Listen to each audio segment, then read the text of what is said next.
لو أنزلنا هذا القرآن على جبل لرأيته خاشعا متصدعا من خشية الله وتلك الأمثال نضربها للناس لعلهم يتفكرون. السلام عليكم ورحمة الله وبركاته. بسم الله الرحمن الرحيم. الحمد لله رب العالمين. اللهم صل على محمد وعلى آل മുഹമ്മദ്. ഖുർആൻ അവതീർണമായ റമദാൻ മാസത്തിൻ്റെ അവസാനത്തിലാണ് നമ്മളുള്ളത്.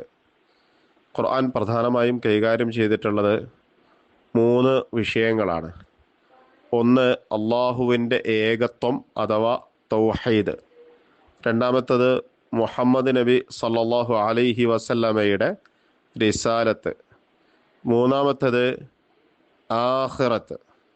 ഖുർആനിലെ ഏത് വചനങ്ങളെയും ഈ 3 തലക്കെട്ടുകളിൽ ഏതെങ്കിലും ഒന്നിന് താഴെ എഴുതി ചേർക്കാൻ സാധിക്കും എന്നതാണ് വസ്തുത. ഇതിലേറെ പ്രധാനപ്പെട്ടതാണ് അള്ളാഹുവിൻ്റെ ഏകത്വം അഥവാ തൗഹീദ് എന്ന് പറയുന്നത്.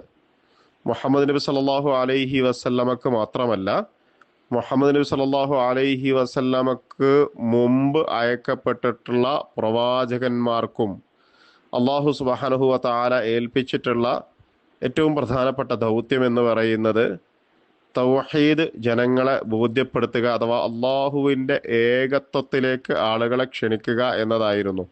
സൂറത്തു അൽ അംബിയാഇൻ്റെ 25-ാമത്തെ വചനത്തിൽ ഖുർആൻ ഇങ്ങനെ പറയുന്നത് കാണാൻ കഴിയും. വമാ അർസൽന മിൻ ഖബ്ലിക മിർ റസൂലിൻ ഇല്ലാ നൂഹി ഇലൈഹി അന്നഹു ലാ ഇലാഹ ഇല്ലാ അന ഫഅബ്ദൂൻ. വമാ അർസൽന, നാം അയച്ചിട്ടില്ല, മിൻ ഖബ്ലിക, നിനക്ക് മുമ്പ്, മിർ റസൂലിൻ, ഒരു ദൂതനെയും, ഇല്ലാ നൂഹി ഇലൈഹി, നാം അവന് വഹി നൽകിയിട്ടല്ലാതെ, അന്നഹു ലാ ഇലാഹ ഇല്ലാ അന, ഞാനല്ലാതെ വേറെ ആരാധ്യനില്ല എന്നത്, ഫഅബ്ദൂനി, അതുകൊണ്ട് നിങ്ങൾ എന്നെ ആരാധിക്കണം എന്നതും എല്ലാ പ്രവാചകന്മാർക്കും അള്ളാഹു നൽകിയിട്ടുള്ള ദിവ്യബോധനത്തിൽ വഹയിൽ ഏറ്റവും പ്രധാനപ്പെട്ടത് അള്ളാഹുവിൻ്റെ ഏകത്വമായിരുന്നു എന്ന് ചുരുക്കം. ഇത് ഖുർആനിൽ ഇവിടെ മാത്രമല്ല മറ്റ് പലയിടങ്ങളിലും ഖുർആൻ വിശദീകരിക്കുന്നത് നമുക്ക് കാണാൻ കഴിയും. അതുകൊണ്ട് തന്നെയാണ് റസൂലുള്ളാഹി സ്വല്ലല്ലാഹു അലൈഹി വസല്ലമ കുട്ടികളെപ്പോലും ആ ഒരു ബോധ്യം, അള്ളാഹു അല്ലാതെ മറ്റാരും ആരാധനക്ക് അർഹതയുള്ളവൻ ഇല്ല എന്നത് ബോധ്യപ്പെടുത്താൻ ശ്രമിച്ചിരുന്നു എന്ന് കാണാൻ കഴിയും. ഇബ്നു അബ്ബാസ് റളിയല്ലാഹു അൻഹുവിന് റസൂലുള്ളാഹി സ്വല്ലല്ലാഹു അലൈഹി വസല്ലമ കൊടുക്കുന്ന ഒരു ഉപദേശം തിർമിദിയിൽ റിപ്പോർട്ട് ചെയ്തിട്ടുള്ളത് ഇങ്ങനെയാണ്. യാ ഗുലാമു, അല്ലയോ മകനെ, ഗുലാം, ഇന്നി ഉഅല്ലിമുക കലിമാത്തിൻ, ഞാൻ നിനക്ക് കുറച്ച് വചനങ്ങൾ പഠിപ്പിച്ചു തരാം. അതിങ്ങനെയാണ്. ഇഹ്ഫദില്ലാഹ യഹ്ഫദുക, നീ അള്ളാഹുവിനെ സൂക്ഷിക്കണം, അള്ളാഹു നിന്നെ സൂക്ഷിക്കും. ഇഹ്ഫദില്ലാഹ തജിദുഹു തുജാഹക, നീ അള്ളാഹുവിനെ സൂക്ഷിച്ചാൽ അള്ളാഹുവിനെ നിനക്ക് നിന്റെ അടുത്തായി കാണാൻ കഴിയും. ഇത് പറഞ്ഞിട്ട് പിന്നെ റസൂലുള്ളാഹി സ്വല്ലല്ലാഹു അലൈഹി വസല്ലം അദ്ദേഹത്തിന് കൊടുക്കുന്ന ഉപദേശം ഇതാണ്. ഇദാ സഅൽത ഫസ്അലില്ലാ, നീ ഒരു കാര്യം ചോദിക്കുകയാണെങ്കിൽ അത് ചോദിക്കേണ്ടത് അള്ളാഹുവിനോടാണ്. വഇദാ ഇസ്തഅൻത ഫസ്തഇൻ ബില്ലാ, നീ ഒരു കാര്യത്തിന് സഹായം ആവശ്യപ്പെടുകയാണെങ്കിൽ ആ സഹായം ആവശ്യപ്പെടേണ്ടത് അള്ളാഹുവിനോടാണ് എന്ന. ഏത് ഘട്ടത്തിലും അഭൗതികമായ നമ്മളുടെ ഒരു തേട്ടം റബ്ബിനോടായിരിക്കണം, നമ്മളുടെ പടച്ചവനോടായിരിക്കണം എന്ന ബോധ്യം കൃത്യമായിട്ട് ചെറുപ്പം മുതലേ ആളുകളുടെ മനസ്സിൽ ഇട്ടുകൊടുക്കാനാണ് റസൂലുള്ളാഹി സ്വല്ലല്ലാഹു അലൈഹി വസല്ലമ ശ്രമിച്ചിട്ടുള്ളത്. തൗഹീദ് എന്നത് പ്രധാനമായും ആരാധിക്കപ്പെടാനുള്ള അർഹത അള്ളാഹുവിന് മാത്രമാണ് എന്നതാണൊന്ന്.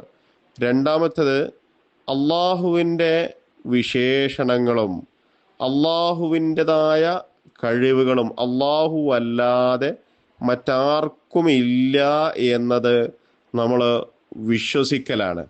ഏറെക്കുറെ അള്ളാഹുവാണ് ഈ പ്രപഞ്ചത്തെ സൃഷ്ടിച്ചത് എന്നതും അള്ളാഹുവാണ് നമ്മൾക്കിവിടെ ജീവിക്കാൻ വേണ്ടതൊക്കെ ഒരുക്കി തരുന്നത് എന്നതും ഒക്കെ ലോകത്ത് ദൈവവിശ്വാസമുള്ള മഹാഭൂരിഭാഗം ആളുകളും അംഗീകരിക്കുന്നുണ്ട്. അള്ളാഹു എന്ന പദപ്രയോഗം അവർ നടത്തുന്നില്ലെങ്കിലും നമ്മളുടെ അമുസ്ലിമായ ഒരു സുഹൃത്തിനോട് എന്നെയും നിങ്ങളെയും പടച്ചിട്ടുള്ളത് വ്യത്യസ്ത സ്രഷ്ടാവുകളാണോ എന്ന് ചോദിച്ചാൽ ഒരിക്കലും ആണ് എന്നവർ പറയില്ല. എന്നെയും നിങ്ങളെയും പടച്ചിരിക്കുന്നത് വ്യത്യസ്ത ശക്തികളാണ് എന്നോ അല്ലെങ്കിൽ നമ്മുടെ രണ്ടുപേരുടെയും സ്രഷ്ടാവ് രണ്ടാണ് എന്നും ഒരിക്കലും അവർ പറയുകയില്ല എന്നതാണ് വസ്തുത.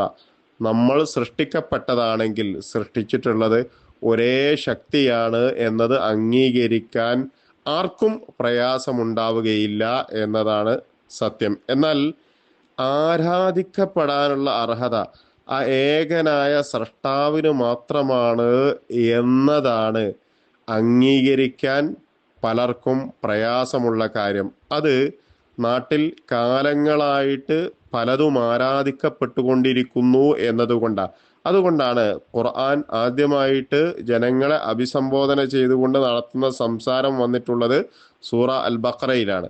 അതിങ്ങനെയാണ് പറയുന്നത്: യാ അയ്യുഹന്നാസു അബ്ദു റബ്ബക്കും, മനുഷ്യരെ നിങ്ങൾ ആരാധിക്കേണ്ടത് നിങ്ങളുടെ റബ്ബിനെയാണ്. അല്ലദീ ഖലഖക്കും വല്ലദീന മിൻ ഖബലിക്കും, നിങ്ങളെയും നിങ്ങൾക്ക് മുമ്പുള്ളവരെയും പടച്ച സ്രഷ്ടാവിനെ മാത്രം ആരാധിക്കുക എന്നതിലേക്കാണ് മുഴുവൻ മനുഷ്യരെയും ഖുർആൻ ക്ഷണിക്കുന്നത്. അതാണ് നമ്മൾക്കും ലോകത്തോട് പറയാനുള്ള ഏറ്റവും പ്രധാനപ്പെട്ട വിഷയം. അല്ലാഹു സുബ്ഹാനഹു വ തആല തൗഹീദിനെ കൃത്യമായി മനസ്സിലാക്കാനും അത് മറ്റുള്ളവർക്ക് എത്തിച്ചു കൊടുക്കുവാനുമുള്ള തൗഫീഖ് നമ്മൾക്കൊക്കെ പ്രദാനം ചെയ്യുമാറാവട്ടെ. അസ്സലാമു അലൈക്കും വറഹ്മത്തുള്ളാഹി വബറകാതുഹു.